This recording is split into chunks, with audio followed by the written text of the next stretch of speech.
造成今天这种连线不方便，更没法在电视上播出的原因是什么？就是原来的《正经看民事》那个节目被关闭了吗？一个收视率很高的节目，赚钱的节目，而且在绿营的政论节目中是收视率第一的节目，为什么要关闭？而且预录2小时的节目只播出1小时，连主持人和来宾跟观众们说句道别的话都不给机会。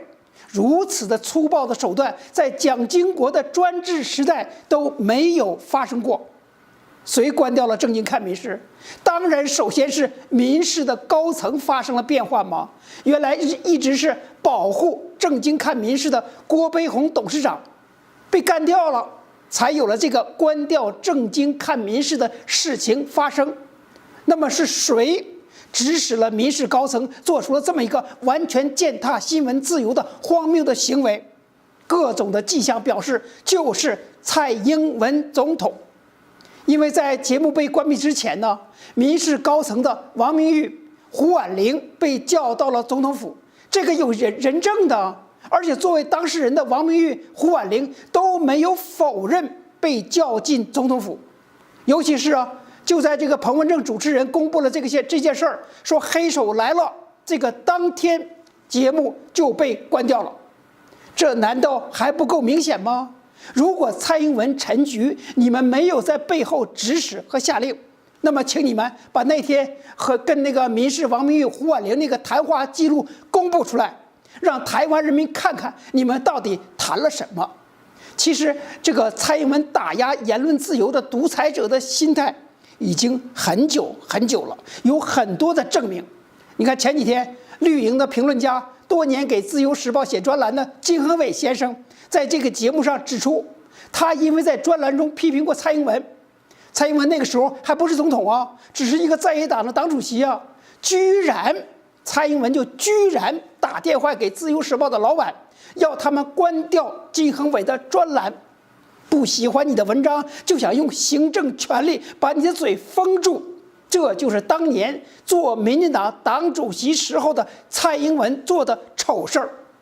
前些天呢，金伟先生的夫人在脸书上把这段事情写出来之后，有人不相信蔡英文能干出这种事儿，所以金恒伟先生在这个节目上清楚地说明，是《自由时报》创办人林荣三先生亲口告诉了彭文敏先生。那文正关于这个蔡英文给报社打电话要关掉金恒伟的专栏这件事儿，其实我在好多年前就知道，而且我自己的经历也可以旁证它的真实性。蔡英文呢，就是有独裁者心态的人。我的什么经历？就是我停止给《自由时报》写专栏，也跟蔡英文打电话干扰有关系。我开始给《自由时报》写文章是哪一年？是2000年台湾总统大选那一年。那个时候，《自由时报》所属的有个英文报纸《台北 Times》，这个《台北时报》邀请我到台湾观察大选，同时给这个报纸写一些评论。后来从2004年开始，那年年初开始，定期的给《自由时报》写专栏，每周1篇，还写星期专论，每个月1篇，相当于准社论，或者说是署名社论。写到什么时候为止的？写到2011年停止的，前后写了近8年。为什么我后来不写了？因为蔡英文给《自由时报》高层打电话，阻止我的专栏。为什么阻止？因为我跟金恒伟先生一样，也是有文章批评了蔡英文。那个时候我刚才讲了吗？他只是民进党党主席，你看看他就敢做这样的事情，不仅要《自由时报》关掉金恒伟的专栏，也干扰我的专栏。那具体是哪篇文章我还记得呢？文章那是2010年1月4号，我在《自由时报》发表的专栏，标题是“蔡英文的方向能力令人担忧”。因为当时是元旦呢，马英九那是国民党的总统兼国民党党主席，发表了元旦献词。蔡英文作为民进党的党主席，也发表了元旦文章。他们元旦那个献词文章发表之后，我立刻写了一个专栏，评论了这2个党主席的元旦文章和献词。我的评论认为，马英九的元旦献词是睁眼说瞎话，谎话连篇。同时我那个专栏也批评了蔡英文的元旦文章是空话连篇，马英九是谎话连篇，蔡英文是空话连篇，两个党主席一个用谎话，一个用空话，迎接虎年。2010年是虎年吧，老虎。我文章说这个虎年是唬人的虎吗？就因为这么一篇专栏，蔡英文就不满了，给《自由时报》高层打电话。当然了，当时《自由时报》是这个创办人林荣三的儿子林鸿邦接班了。林鸿邦像他父亲一样，《自由时报》的邵老板也不能接受蔡英文的旨意，关掉一个专栏作家的专栏。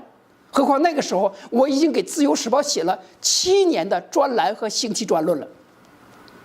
但是蔡英文的这个电话后来他又打了多少次我不知道。这个电话导致我在《自由时报》的文章因为某些观点问题而多次的遭到修改，有的甚至没法发表。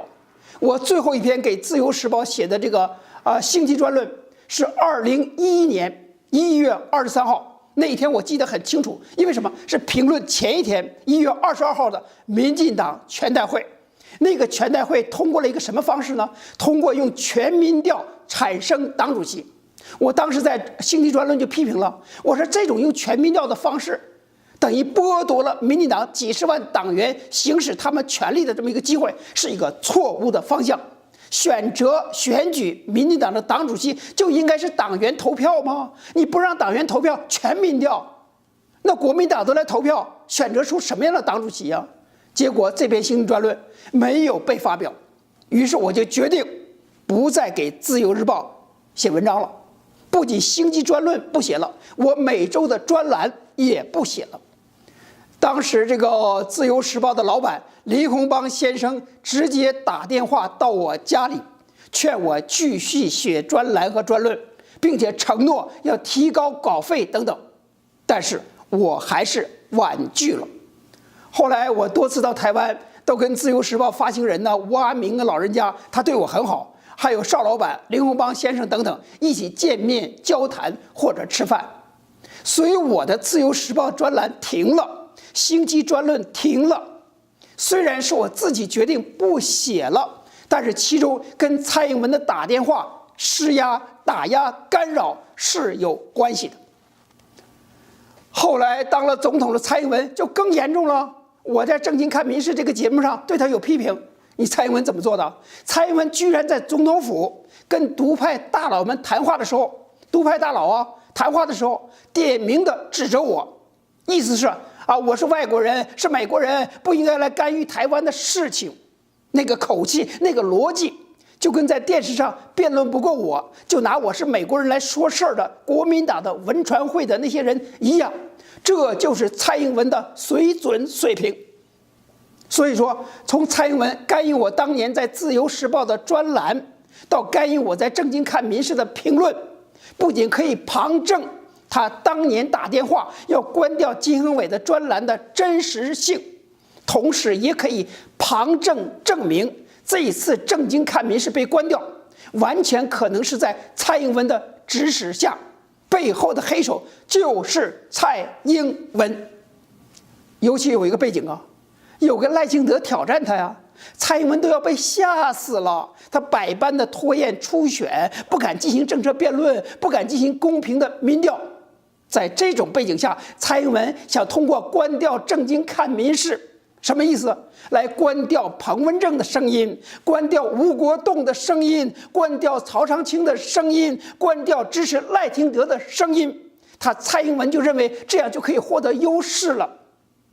现在蔡英文做的很像中国宫廷剧里的那种为了自己获得权力不择手段的那种心机女，还有心计，还有算计。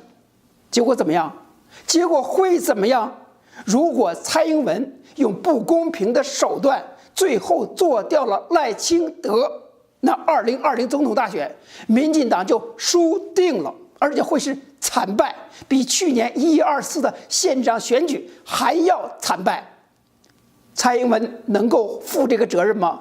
他什么都不会负他领到选举补助款几百万美元，苦的是谁？